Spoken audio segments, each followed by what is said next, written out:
解放军的编制呢，对我们准备战备而言是非常的重要啊。当然，它贪腐呢也是贪腐非常严重。近10年来，它是改变了非常多。扩建机场比较值得讲的是台州路桥机场，它是一个军民合用的一个机场。民用航站楼这一边的腹地呢，在真正战时呢，提供战机转场啊，等，有一个利多的作用啊。新闻是表象，我们要带你看见真相。欢迎收看《关键台海》，我是温约瑟。那今天呢？我们要带大家来看一下一篇国军的新闻，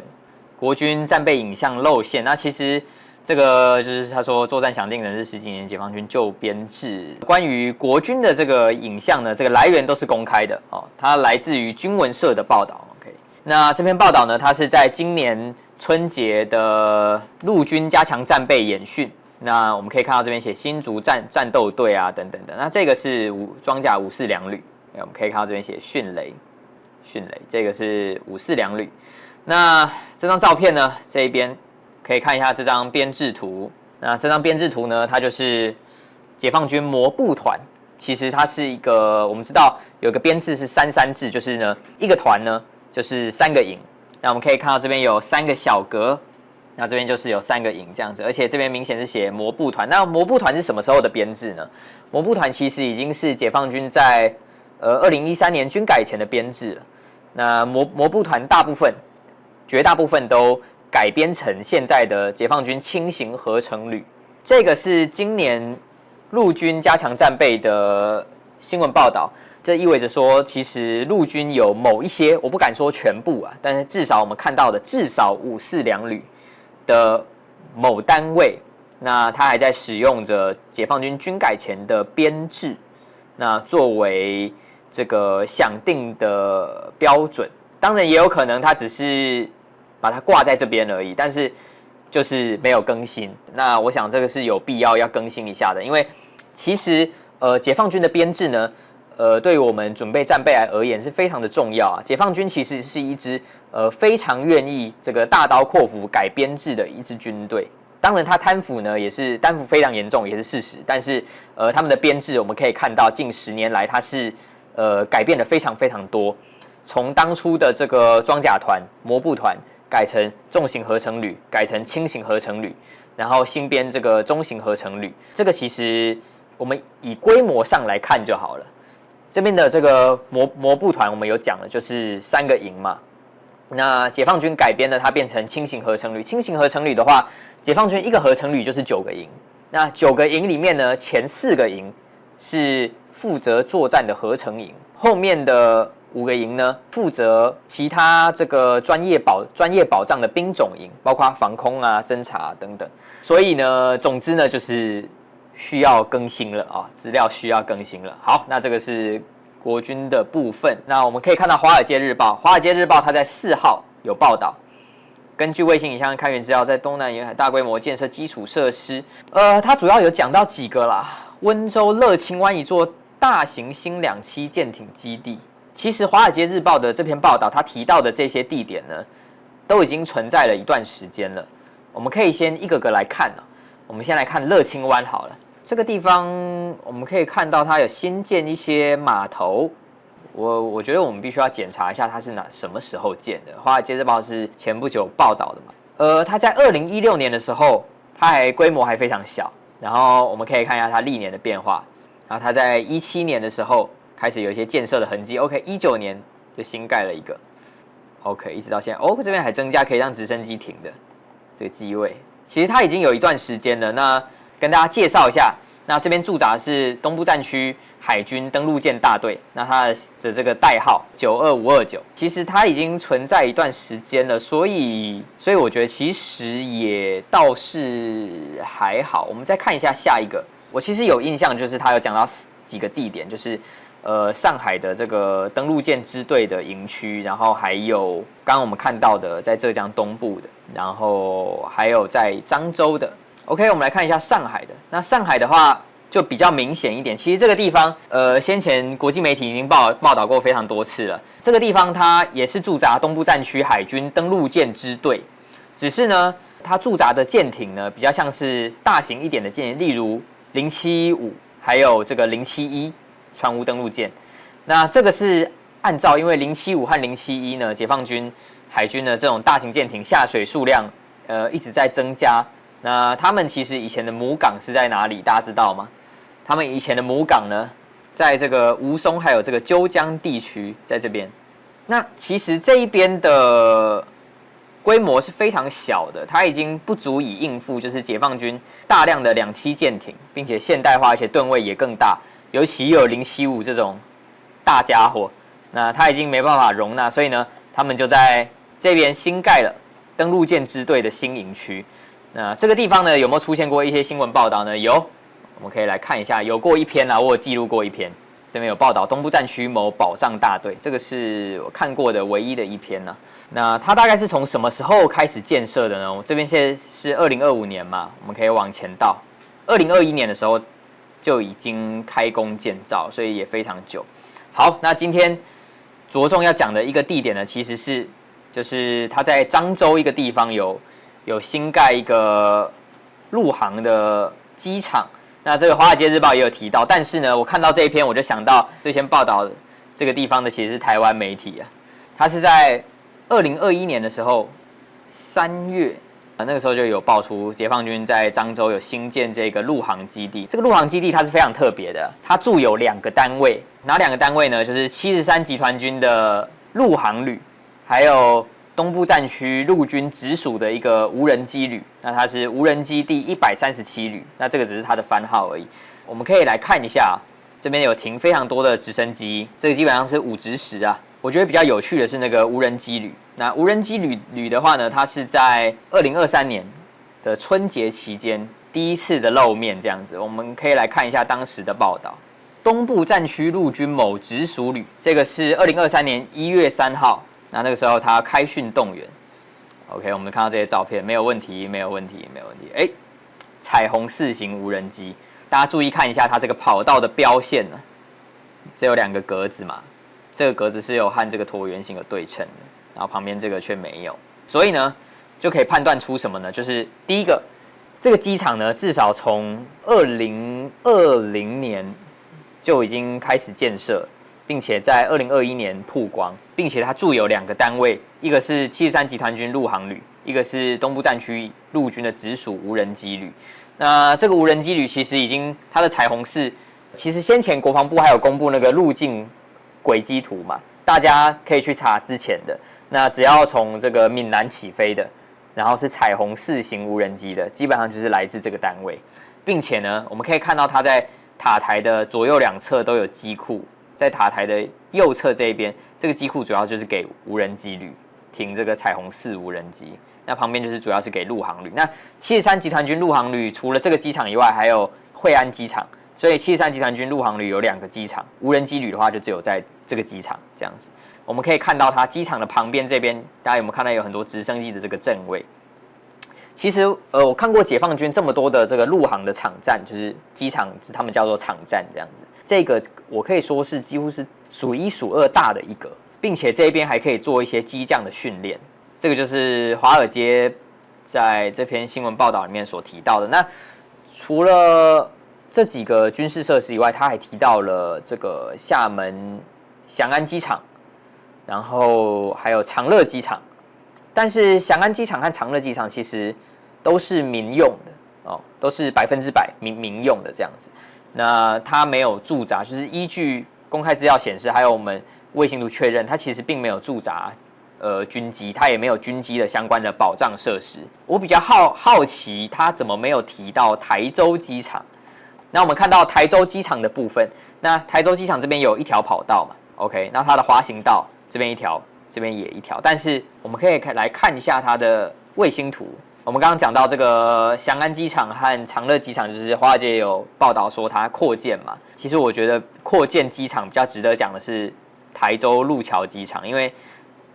它是一个军民合用的一个机场。这个是2025年4月，今年4月的卫星影像，我们可以看一下之前的。先前呢，其实它是军民合用，但是它有点拥挤啊，因为它就是军民都是用同一侧这样子。后来它把军和民分开，那民用航站楼就盖在东侧这一边，但是这个有没有什么战术上面的价值？其实是有的，就是因为它是一个军民合用的机场，就是这个机场呢，它其实在后勤设施方面是能够保障军机起降的。虽然说是扩建民用航站楼，把军和民分开，但是它仍然是在同一个机场的范围里面，并且呢，民用航站楼这一边的腹地呢，在真正战时呢，提供战机转场啊，等等等，也是有一个利多的作用啊。所以，与其讲翔安机场还有长乐机场，其实我觉得扩建方面，这个台州路桥机场反而是更值得讲的。新闻是表象，我们要带你看见真相。欢迎收看《关键台海》，我是温约瑟。那今天呢，我们要带你来看呢，这个93阅兵。93阅兵是大家聊了非常久的一个话题啊。那我们可以看到这个画面。那这个画面呢，93阅兵这个方队里面呢出现了 PHL-191远程火箭炮。那这个其实是很有意思哦。我们可以看一下它这个远程火箭炮的总共出来16辆车，16辆车。那我们可以看到有2种不同口径。前面这个没有问题，前面这个是370公里的火箭弹，总共一台车是可以带8颗这样子。那这个在先前裴洛西来台湾的时候也有使用过啦。那后面的这个比较有意思，后面的这个是火龙480型，那它是750公里的这个战术导弹。那这个东西其实海马斯它也可以带1颗啦。只是 PHL-191它一辆是可以带2颗，它其实在先前并没有公开的露面过，这个是第一次。应该说在在这个影片上面是第一次。它第一次的出现呢，我们可以看这个93阅兵是今年9月3号嘛，那我们现在可以看到解放军报这个750公里的远程火箭炮呢，这个战术导弹，它是第一次在阅兵上面呢来露面了，但是在今年的5月21号的时候，解放军报就已经有报道它，这个就是我们可以看一下这篇报道。面对缺少技术骨干等重重困难，新调整组建的陆军某旅1连的党支部，那转型路上的火车头，我们来确认一下这篇报道里面所讲的，然后装备这个750公里这个战术导弹的到底是什么单位？初下闽南山地 ，OK， 闽南山地73集团军陆军某旅1连，这边的1连呢，主要是指远火1连，因为呢，我们知道解放军不管是炮兵旅，就是有装备远程火箭炮的，只有炮兵旅和远火旅。那这边写的是闽南山地嘛，所以比较大的可能是73集团军的炮兵旅。等一下我们可以再验证一下。那这边的1连应该就是指远火1连这样子。那73集团军炮兵旅就是解放军炮兵旅的远火1连呢，就是指因为它的远火基本上都是放在第5营，前4营都是榴弹炮营这样子，所以呢，它应该是指第5营第1连的意思。军事支委1级上士郑志鹏主动请缨，这个是这个解放军报在今年5月21号的报道。我们可以来看一下，我们为了要确认它是什么单位，我们来看一下这位上士。他什么时候也有出现过在其他报道里面？这个是去年3月13号的郑志鹏就是这一位，他在去年3月有在新闻报道里面出现过。然后这整篇报道都是讲述同一个单位。我们来看一下，它里面也有和他同单位的这一位刘湘辉，那这边写他曾经这个因为山火的问题，他帮忙扑灭山火这样子，然后荣立3等功。那这边有致谢信73146部队啊，73146部队是什么部队呢？是73集团军炮兵旅的代号，就解放军每个单位都有番号和代号。那73146就是73集团军炮兵旅的代号。所以我们可以确认什么事情？就是阅兵式上呢，露面的这一个首次露面的这个750公里的这个战术导弹，就是 PHL-191搭配750公里的这个战术导弹呢，它至少在今年的5月21日就已经装备了这个73集团军炮兵旅的其中一个连。那73集团军我们都知道它是台海当面的部队嘛，那我们可以来看一下它基本上它的过往的演训场都在什么地方。其实我们打开我们的解放军地图，解放军在台海当面的远程火箭炮，我们可以把它分为3块，一块是在长乐机场地区，一块是在平潭地区，一块是在泉州地区。大家可以先记住这一点。那我们一个个来帮大家介绍一下。这3个地方呢，它分布的单位也不太一样。在长乐机场地区的主要是71集团军炮兵旅，这边一个炮兵火箭炮的符号，然后下面写一个 LR，LR 就是远距离的意思，那这个就是远程火箭炮的意思。好，那我们已经把它营区都有，就是它使用过的营区和训练场都有标定出来了。那它的营区主要是在这里 ，OK， 这个是它在2023年4月第一次的联合利剑的时候，那它使用了它这个营区旁边的这一块空地来进行演训，这样子 ，OK， 在这边拍的，大家可以注意这个蓝房子，这蓝房子就是这个 ，OK， 那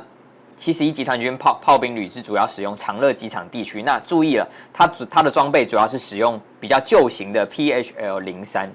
那这个东西呢，其实相对于 PHL-191呢，其实还好。那长乐机场地区就是71集团军炮兵旅，那平潭地区呢，就是新成立的72集团军，它远程火箭炮兵第1旅，这个是在2023年底它新成立的单位。我们也一样选一个地点来看一下，它主要最常出现的地点就是在这个每次演训都一定会出现在平潭的这个海岸边这样子，这一块。还有这一条横的，就是这一块，还有这里，这边主要是72集团军的远程火箭炮旅。那我们刚刚讲到的73在什么地方？73主要是在泉州，而且它非常特别，就是呢，它在泉州，它主要是在海岸边，而且呢，它在泉州还使用过一个工厂，当过它火箭炮的驻地这样的。我就在这边，大家有没有注意到这2个加油罐？这个是它的榴弹炮的分队，那它有使用过，就是同一个单位，但是不同营这样子。有没有看到这个警卫室？就在这里。OK， 它有使用过这个纺织厂，这个是泉州石狮市嘉龙石化纺织有限公司。OK， 那它有使用过这个纺织厂当做它的驻地，会从这一边机动到这个海岸边来做一个发射的动作。所以呢，我们就可以判断出一件事情，就是在阅兵亮相的这个750公里的，而且它有效射程500公里的这个战术飞弹呢，已经装备给了73集团军炮兵旅的第5营第1连，而且呢，很可能已经有部署在泉州。那这个其实远程火箭炮一直是认为最麻烦的，就是对国军造成最麻烦的一个装备之一啊，因为解放军的远程火箭炮其实它并不是大家想象中的像哈马斯那样子的土制火箭炮，它其实有一些都是有带制导的，并且它的生产成本也相对于火箭军的弹道飞弹低非常多啊，低非常多。我们都知道台湾是全世界防空飞弹密度第1或第2密集的国家，但是呢，我们的防空飞弹大部分都是用天宫2啊、天宫3啊，然后爱2、爱3啊，其实这些飞弹都非常的昂贵，那天宫可能成本比较低一些，但是相比于传统的这种远程火箭炮，还是非常的贵这样子。所以呢，其实必须要说，国军当前呢，在对付这种远程火箭炮，而且它量非常大的一个状况之下呢，其实我们还没有一个可以有效拦截它的装备或者是方案。那有些人会说呢，这个我听过一个说法，就是爱国者其实是拦截不了远程火箭炮的，其实是可以，只是非常的不符合成本。这个就好像你拿着这个30块的一个飞弹呢，去拦截一个1块钱的目标一样，差不多是这个程度。所以呢，它在战争的时候也可以大量的消耗掉，就是透过饱和攻击，然后消耗掉台湾的价值非常高的防空飞弹。那这个也是我们需要考量的一个问题，就是其实我昨天有去看国防展，那今年的国防展其实无人机装备非常的多，那反无人机的装备也非常的多，其实这个确实也是未来的一个趋势，但是我非常期待就是可以看到什么可以有效抵御远火的装备，有没有厂商就是有这样子的一个概念，因为这个对台湾来讲真的非常的重要。我觉得所有人可以先算一下，就是它的规模，和大家讲一下。东部战区当前的远程火箭炮呢，它总共有3个炮兵旅，那3个炮兵旅的第5营和第6营，有装备远程火箭炮，那所以呢，它的炮兵旅呢3个嘛，那有装备远程火箭炮就是有6个营，加上东部战区就是72集团军呢，还有一个独立的这个远程火箭炮兵旅，这个旅也是6个营，所以呢，总共台海当面装备远程火箭炮的至少就是12个营啊，12个营，那一个营至少3个连，那一个火箭炮连呢就是8辆发射车。那一辆发射车，如果全部是带370公里的这个火箭弹的话，一辆可以带8枚。那大家可以算算看，究竟有多少？其实差不多就等于台湾所有在发射架上面的防空飞弹的数量了。这个还没有列入火箭军的弹道飞弹，所以呢，这个也是台湾需要考量的一个国防上面的一个隐忧啊，因为台湾其实近年致力于发展不对称作战嘛，那这个就很像有点反不对称这样子。那如何研发一款合乎成本的方式，并且还要有效拦截远程火箭弹？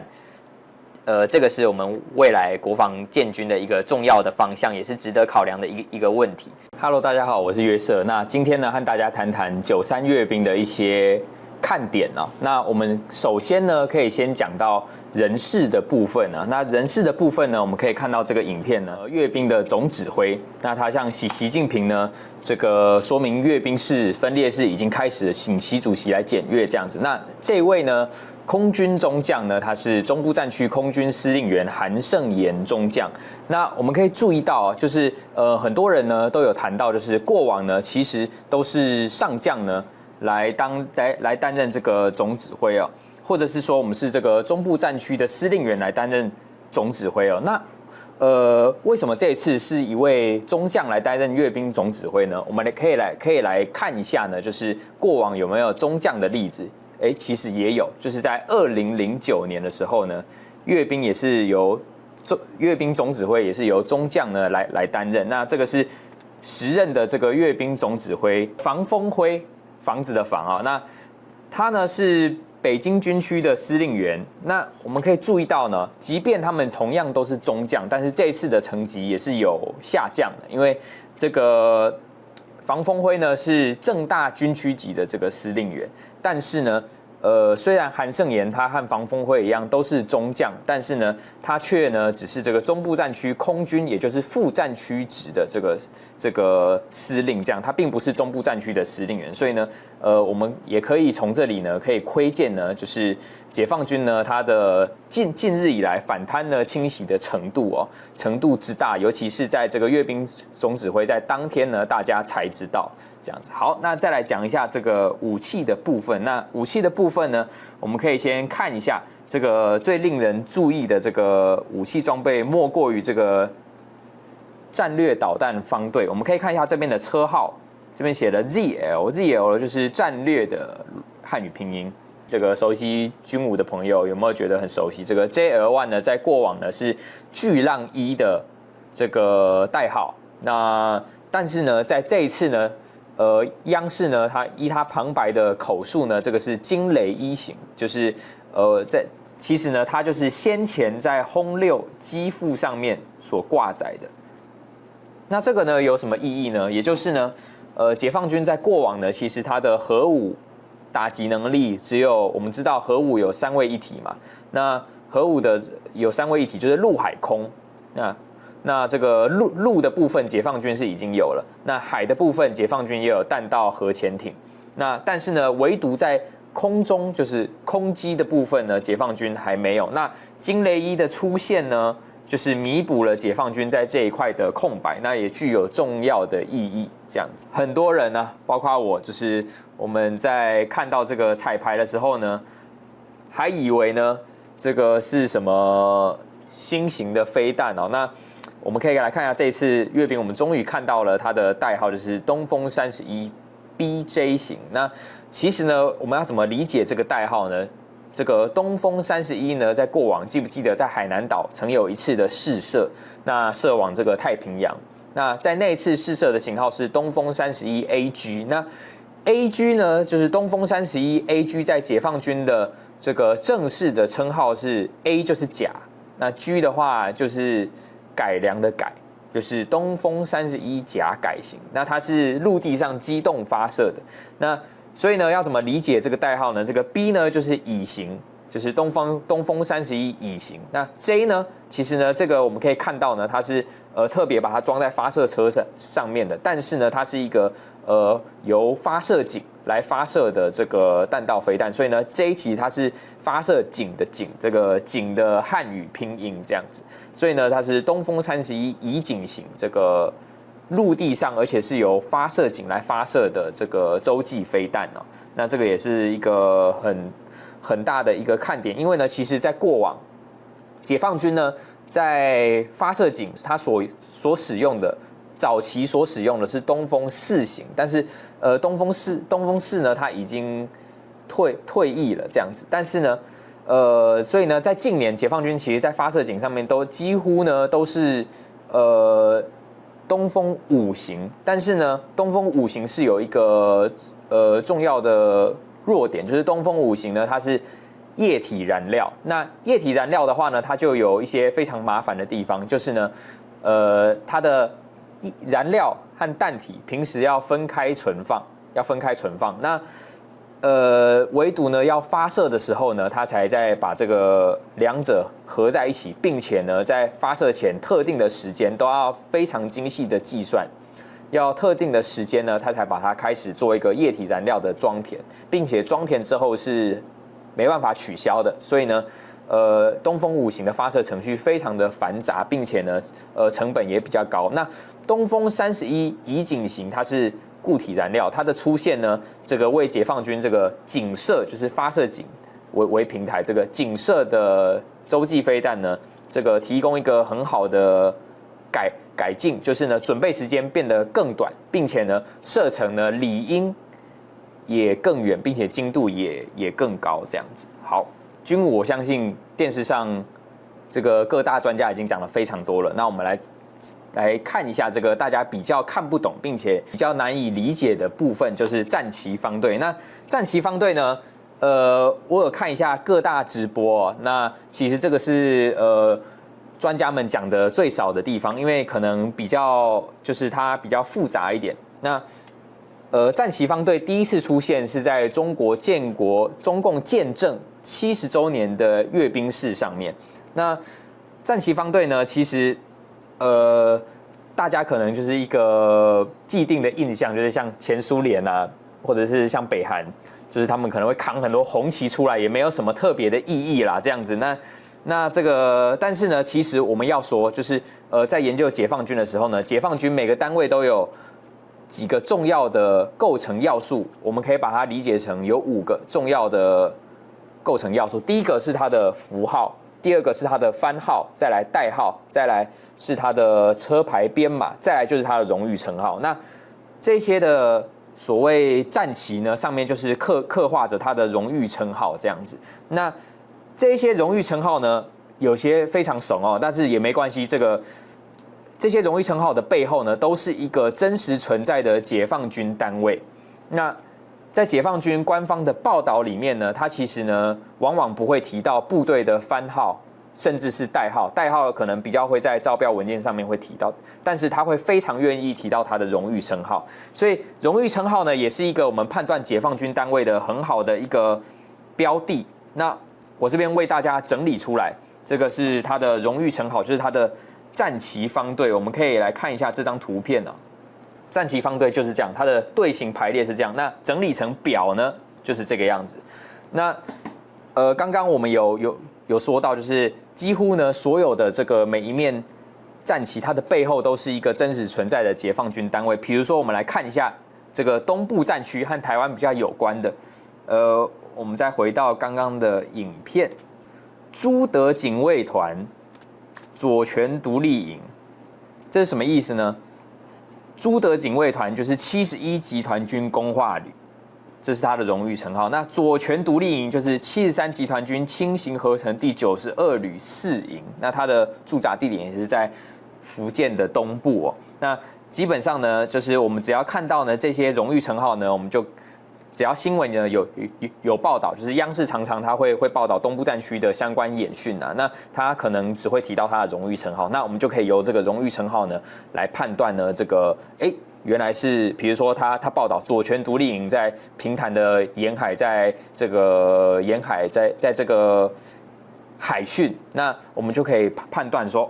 73集团军轻型合成第92旅第4营近日呢在平潭有演训，这样子。那这个也是，那战旗方队其实是一个我们很好收集解放军各个单位的，就是他的荣誉称号和他正式番号这个对照的一个机会，这样子。好，那这个就是战旗方队的部分。好，那接下来呢，我们来讲一下这个。还是要讲讲我们的招牌菜，就是车牌号这样子。那海军方队它是接在陆军方队之后出场。那这个海军方队呢，我们可以注意一下这个海军方队的出来踢正步的官兵呢，我们可以注意一下他的肩章，有没有注意到他的肩章呢？都是这个。解放军学员这个军校学员的肩章，那我们再看到就是他在93阅兵前呢，在8月20号有发出的这个他们在阅兵村的这个训练的相关报道 ，XH36403这个车牌号。那这个车牌号呢，它其实就是这个海军勤务学院的车牌号。那解放军军校的车牌呢，基本上都会有几种形式哦。一种是 XL， 就是陆军的军校，大部分都是 XL 或者是 LX。X 呢，我们就可以把它理解成练习的习。那 L 呢，就是陆军的陆。那海军勤务学院呢，当然这个也是先前央视报道海军勤务学院的时候有拍摄过，就是它的车牌号就是 XH36。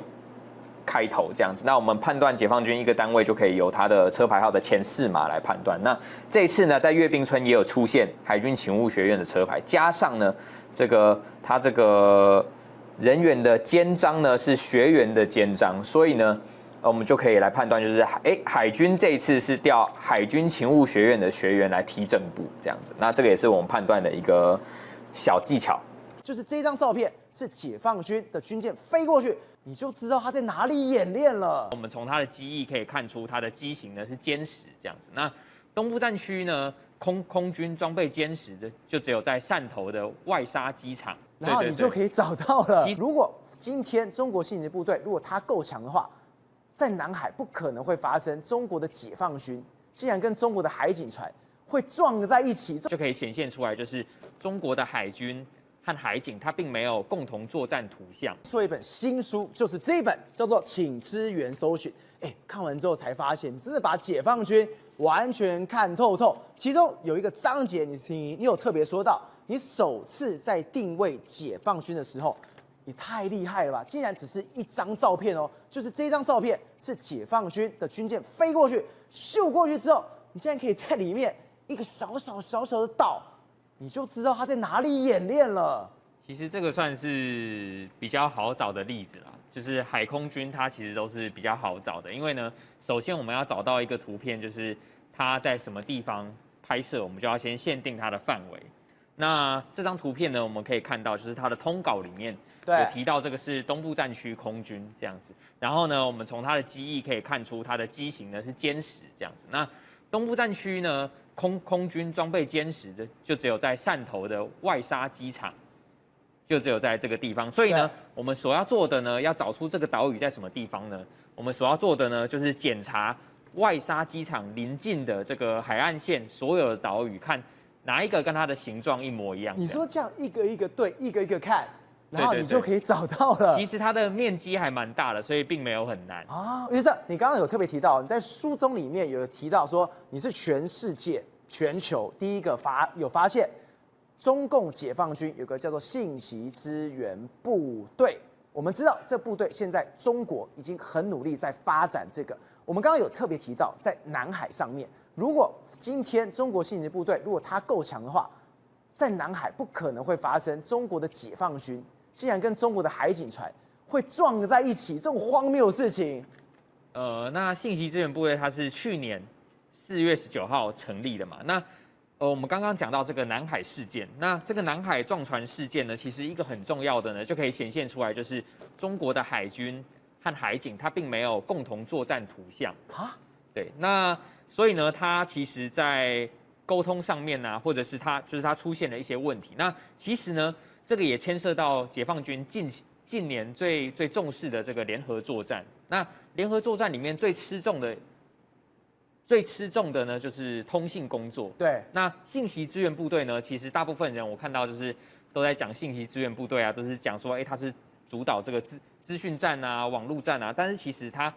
他下辖有非常多的单位，但是呢，他主管最大的一个业务就是通信工作。那所以呢，信息支援部队我们可以说它是解放军近年发展联合作战能力，就是精进联合作战呢最重要的一块拼图。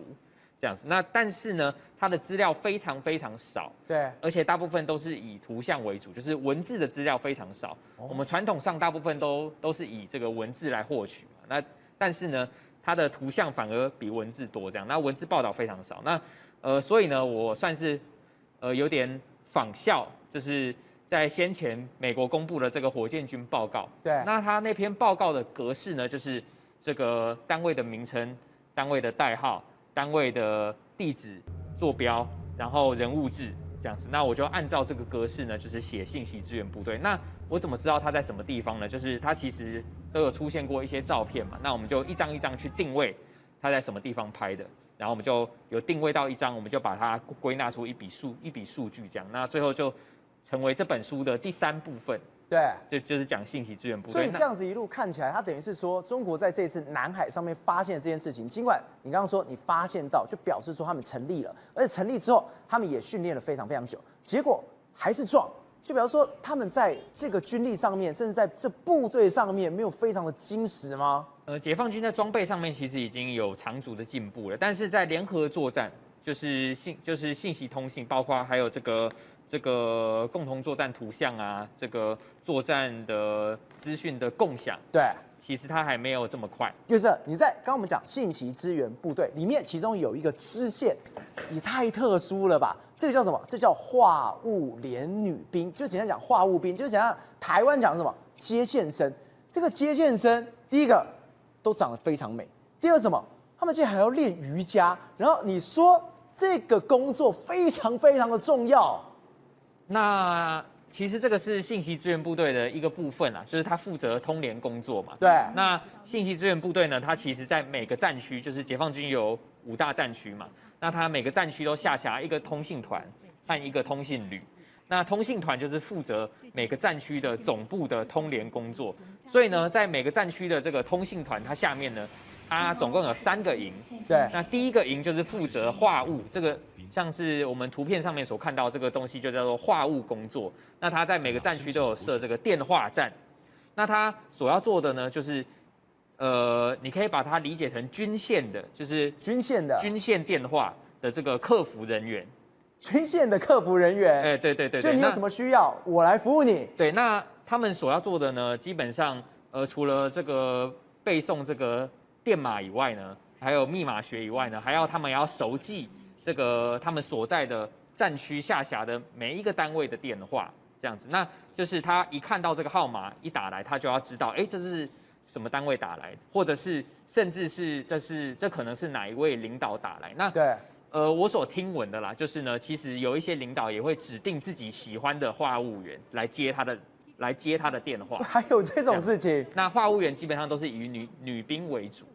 这样子。所以他为什么要去练瑜伽？因为一个话务生竟然练瑜伽，甚至你看到这个画面哦，他要咬筷子练习微笑。我心里想，不就是个接线生？他连声音包括咬字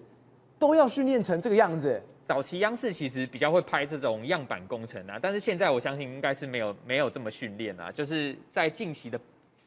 的新闻报道里面，我是没有看到这样子，但是基本上话务员还是以女兵为主。于是我们刚刚有提到哦，现在中国对台湾的威胁其实越来越多，尤其是什么520的那一天，520那天我说应该没有什么军演，后来一查有它是一个2栖登陆的一个军演，那个军演呢，你后来跟我们讲。哎，你10分钟这么短的时间，人家在哪里部署什么舰艇，全部都画出来了。因为它是在海边啦，所以呢它非常好找，而且就是说它的2栖训练场其实就是6到7个。对，那每一个训练场呢，我都已经看过30几次了，至少30几次，所以基本上就是它有一些地理特征，就是一看到就知道是在那边这样子。那南华早报这篇报道呢，它是在讲就是520当天有2栖军演。那央视的报道呢是5月20和21，那分别有各一次，就是它有各一篇的报道这样子。那它的地点呢是在闽南的大城湾，还有一个是在宁波的象山，那这些都是老地方了啦。我们要怎么看一场2栖登陆演习的规模呢？那因为央视它都不会讲，所以呢，我们最简单的方式呢就是数它的数量。那数它的数量呢，我们知道就是解放军呢，它一个2栖合成旅呢有4个合成营，4个合成营呢，一个合成营有6个连，那一个连呢有14辆车，那14辆车是如何分配呢？是3个排，一个排是4辆，那还有2辆是连部的车这样。好，那我们来看呢，这边呢大概就是9到10辆，那我们可以推断这是一个连级的演训。那一个连级的这个2栖登陆演习呢，其实在解放军的年度训练里面是非常正常的，它都是从差不多4月的时候就开始，因为解放军的2栖合成旅它有6个旅，然后海军陆战队呢有10个旅，但是它的2栖训练场呢也就有6到7个，所以呢它必须要排队啊，要排队，要轮流进驻，所以呢它的排程也是非常的紧，因为1年之中呢适合2栖训练的也就是那几个月，差不多都是从4月开始，所以呢。我会比较认为就是呢，它还是比较一个就是按照它的年度训练计划，因为它的规模也非常小，所以它根本不是为了520过来这边呛虾或什么，如果就是按表操课而已。如果是这样子的规模，然后说针对520的话，说实话啦，是有点牵强啦，有点牵强。然后我们可以注意一下，就是我们知道以前这个国民政府曾经有实行过国光计划。那国光计划呢？这个是也非常有意思，这个是我从国史馆去找来的，这样。你说我们现在这一段画面是从国史馆来的？对，你可以看一下这个最右边，那个时候是这个绝对机密嘛？对，绝对机密。对。那其实呢，这个资料我觉得它非常好，因为国光计划它虽然已经过了非常非常久的时间，但是那个时候的天然环境呢和现在呢基本上是不会改变的，这样子。因为时间其实以天然环境来说，它非常的短。所以呢，我们可以看一下，就是这边有研究出来，就是说那个时候这一份是要呈给蒋总统看的。那他这边也有写到说，2栖作战通常要求的一些气象啊，还有海象的条件，就是尤其他是研究台湾海峡。对，所以他第2个还写什么？国光演习2栖作战阶段之特殊构想与所需之气象、海象条件。这一份是当时要反攻大陆用的，然后现在还可以用。对，因为呢，比较不一样的是呢，那个时候是我们要反攻回去，那现在呢，这一份拿来参考的价值呢，是他们呢如何来防范他们。OK， 那我们可以看一下它有几个特点，这个在最右边就是2栖作战通常要求的气象还有海象的条件。那我们可以看到大概1、2点，我觉得就够了，就是第一个就是海面风力不超过4级，第2个就是海岸风力不超过3级。还有这个还要考虑，当然你还要考虑到一些台风啊，还有一些气温啊等等的问题，这样子。所以呢，这个是一个很好的，就是可以参考他们为什么会在某一些时间，就是每一年这样子固定呢实施2栖登陆训练，这个是有原因的。不管呢装备呢如何进步呢，这个环境的条件始终是这个2栖登陆作战呢它非常有必要考虑的一件事情，这样子。而且尤其是我们上次有讲到的这个最佳登陆日时，我有看到一些留言，就是呢，其实我们那一份的这个最佳登陆日时呢，它还是由潮汐呢来考虑的。那其实呢，我有看到一些留言，这个一些朋友说呢，这个很多人他不明白啦，就是说为什么最佳登陆的时段会是日出后的1到3小时？因为呢，这个日出后的1到3小时呢，它为什么会在这个时间呢？因为它要利用黑夜，然后来这个隐藏一些比较主要的，像是他要登陆以前，他必须装甲车要在港口要装载嘛。那呢，如果是在白天的话呢，它会比较完容易全就曝光了，比较容易曝光这样子，比较容易曝光。OK， 所以呢，它必须要在日出后的1到3小时，它要利用黑夜来隐匿它的登陆行动这样子。而且一场2栖登陆作战呢，我们如果去看那个诺曼底呢，它其实是它其实是呢非常复杂的这样子。那包含呢一场2栖登陆行动，包含它要发航啦，然后它要渡海，然后它要开始在海上换乘，然后要编播这些等等等。约瑟，但现在外媒就直接报道了，中国没有在跟你搞什么虚的，他玩实的。你看到这画面是什么？现在你那种2栖的登陆舰，就我们讲的驳船，全部都出来了。这个照片它是在广东湛江的坡头区的海岸边拍的，这样子。那这个是山坡的坡，然后头部的头这样子。对。然后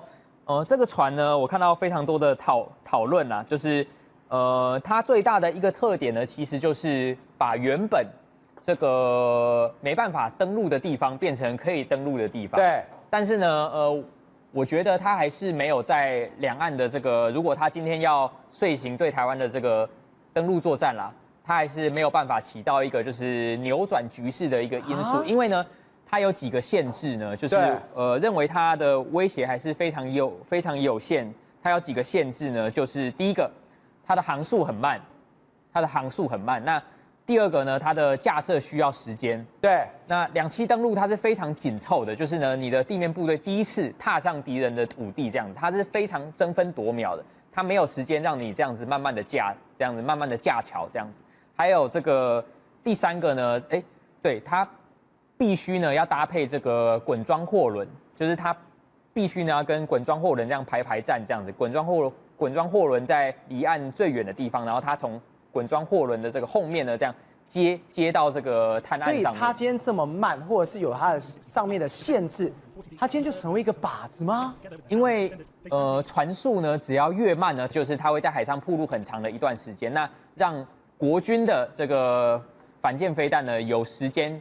可以攻击它，而且呢，这个我们的海锋大队它都是用发射车呢，它只要隐匿在这个民间的工厂啊，然后树林啊，然后披个这个伪装网啊，等等等，所以呢，这也可以说明，就是海军近年的这个建军作为是非常正确的啦。就是那话说回来呢，就是这个驳船呢，所以它还是有它的一些限制，而且最重要的一点就是呢，我天天呢看这个解放军的演训任务，我从来还没看过他把这个驳船实际的运用到他的登陆演习上面，从来都还没看过。所以呢，他连只是拿出来摆拍的而已。他只有在这个我们刚刚讲到的这个湛江的东部的滩岸边呢组装过一次，他只有在那边实际组装过一次。但是呢，如果要说这个部队呢使用它来做登陆作战的这个相关训练，还没看过这样子。约瑟，解放军到底能不能打？我们看到你画这张图，我们就完全知道。我们刚刚有特别提到说什么？当时美国在公布解放军的所有设施跟基地之前，你一个人就画了5、6千个基地，而且我觉得最厉害的是什么？这些基地你连看那种中国的宣传片，那种大外宣的宣传片，你就知道它的基地在哪里，而且连将领都知道在哪里。其实宣传片是可以有很多线索的啦。那刚开始做的时候，这个刚刚那个背板上的其实已经是2年前的了，现在已经不是长那个样子，对，现在已经是数量更多了这样子。那刚开始的话呢，是去查找就是像军事论文啊等公开资料。那最后已经查到就是没有办法有更多的资讯的时候呢，我就想到央视这样子。那央视其实是一个很好的资讯来源啦，因为它每天稳定产出关于解放军的这个影像报道。OK， 那我们可以看一个例子，就是说呢，我们如果要从一张照片呢找到它的位置，我们首先呢要在照片里面寻找一些限定它范围的东西，像是我们可以看到这个最左边这张图。对，那它的新闻报道里面首先是有讲南部战区嘛，那南部战区的话，我们可以再看到它里面的这个飞机是歼10战机嘛，那我们呢已经有其实空军的资料是相对公开的，这个是比较简单的例子这样子。那首先呢，我们可以先找到呢，就是南部战区有驻扎歼10的有哪些机场。好，那这些机场的话呢，我们可以再看到跑道上面写12嘛。那其实跑道上面的数字是什么意思呢？我们可以，你只要看这个12，这个12，你就知道这是在干什么，这是在哪里了，这么厉害。因为那个跑道上面的数字它是有意义的啦。这样就我们可以想象一个圆，那正北呢它是0度，对，那环绕一圈就是360度嘛。那12的意思就是120度，就是它跑道的这一端呢，它朝向的是这个120度的这个方位这样子。那所以呢，这个我们可以推断这个是一个南北向的跑道。所以呢，我们可以去找就是南部战区里面驻扎歼10战机的机场呢，哪一个跑道是南北向的？那我们就可以找到这个拍摄位置这样子。有者，除了这个所谓的12，你刚刚讲完之后，我们现在画面当中看到央视，包括是飞行员、人呐、甚至设施，甚至飞机，你完完全都可以靠这些资料建构一个这么大的一个图资的系统。对，因为其实解放军它是相对比较资讯不公开嘛，那所以呢，央视是极少数就是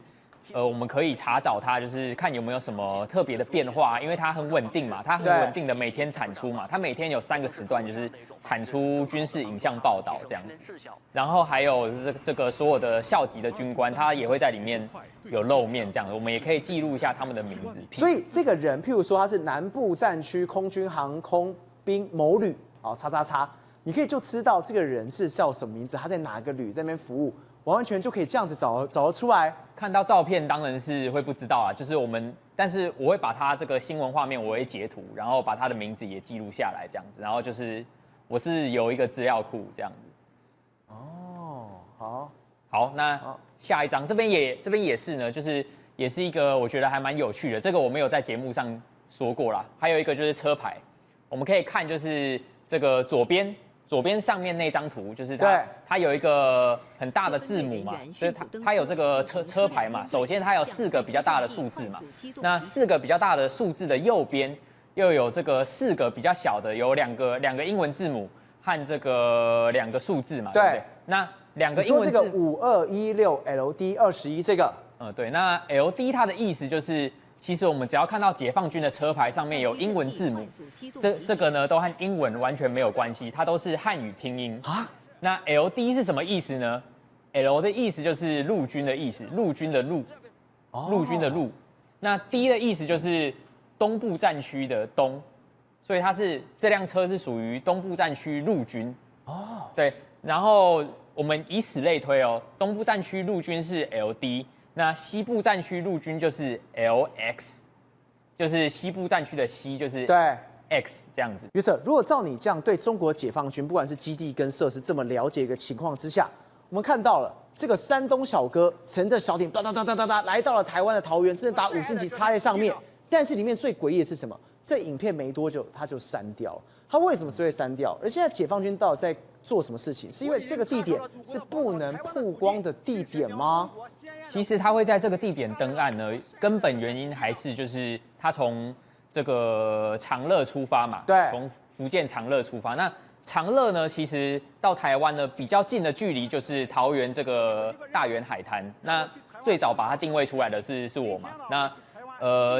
其实这个海滩也是非常重要的。那怎么说它很重要呢？就是其实我们有一个名词叫做战略要域，重要的地域叫做战略要域。那要定义这个战略要域，它的定义呢，就首先呢，它要有重要的这个交通枢纽，要有港口，要有机场。对，那它附近就有台北港，还有这个桃园机场，所以这个地方是非常非常重要的。因为呢，一旦港口或者是机场呢被占领的话呢，这个解放军就可以建立营级登陆场，然后把部队呢这个下卸下来，这样子。所以呢，这个沙滩是非常重要。那他之所以会在这边登岸，只是因为就是距离是最近的地方啦。那我还是比较相信，就是它是一个个人的行为，它是一个就是中国民间小粉红这个个人的行为啦，这样子。那当然我们看到近年的这个案例是越来越多啦。对。但是其实中国官方它本身也是不太喜欢，就是民间自行这样子做这些事情，因为就是对于中国官方来说呢，就是要对台湾怎么样呢？还是要官方来这样子。所以你现在意思是说，解放军甚至中国共产党要把这个山东小哥给宰了。为什么？你今天为了流量，你跑来桃园去做这件事情，你同时也是让怎么样，让我们台湾能够加强防御。对我觉得啦，发生这种事情，其实在真正的这个战争发生前呢，我们发现它其实都是好事啊。好，为什么520这次没有军演？这个原因是什么？我们刚刚聊，我才知道，原来中国对于这种军演，它其实非常的严谨，它有排这个所谓的时间跟日期，它才要出动。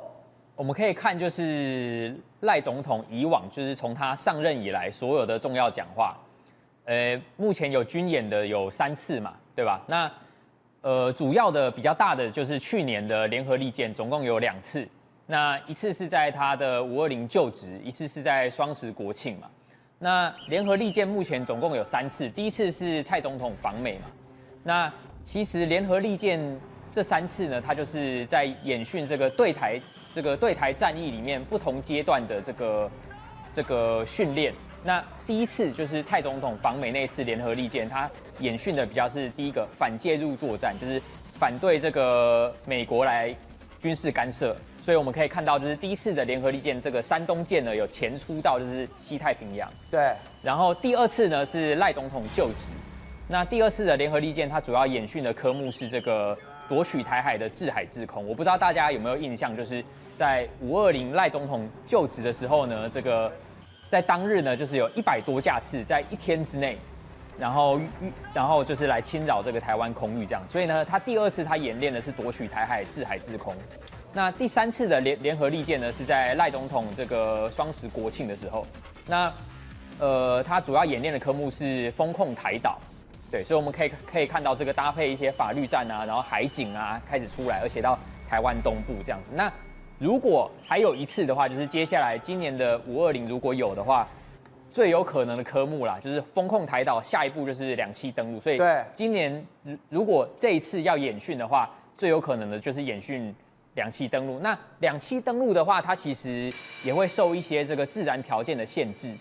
那我们可以看到这个板子上，它要写，就是按照解放军的2栖登陆准则，就是最佳登陆日时是日出后1到3个小时，那还有这个潮汐高潮前的2到3小时。那我们可以算哦，就是当月份2者时间重叠最长的就是最佳登陆日。那我已经把这个今年的都已经先算出来。最佳登陆日是5月23到5月26。对，所以如果520它要演训的话，最有可能的最早的日期就是在23号。那我们可以，但是呢，就是赖总统今年的谈话比较不一样，他几乎没有提到中国，而且加上这个台湾有重大车祸，所以呢，我觉得有可能会不演习，因为这个赖总统的讲话比较和缓。这样，其实就我来看，这次是赖总统有某方面啦，就是他没有谈这方面的问题，也是有释放一点善意啦。那其实蔡总统在他刚就职的时候也是有释放善意的，就是不知道大家还记不记得，就是蔡总统在刚就职的时候，他的就职演说有提到3件很重要的事，就是中华民国宪法、两岸人民关系条例，然后9·2会谈的历史事实。然后那个时候中国方面给他的回应是一张未完成的答卷。当然现在已经到了这个赖总统，那他有他释放善意的方式，那我相信这就是今年的520演说，就是他有释放他的善意。那我们可以观察看看，就是中国到底还会不会有军事演训 ？OK， 那如果有的话，就我相信会在23号。宏观取材，厘清真相，犀利精准，深入剖析，时刻掌握关键新闻时事，不漏接。老时段，新气象，我是钟浩和，关键时刻2.0，全情出击。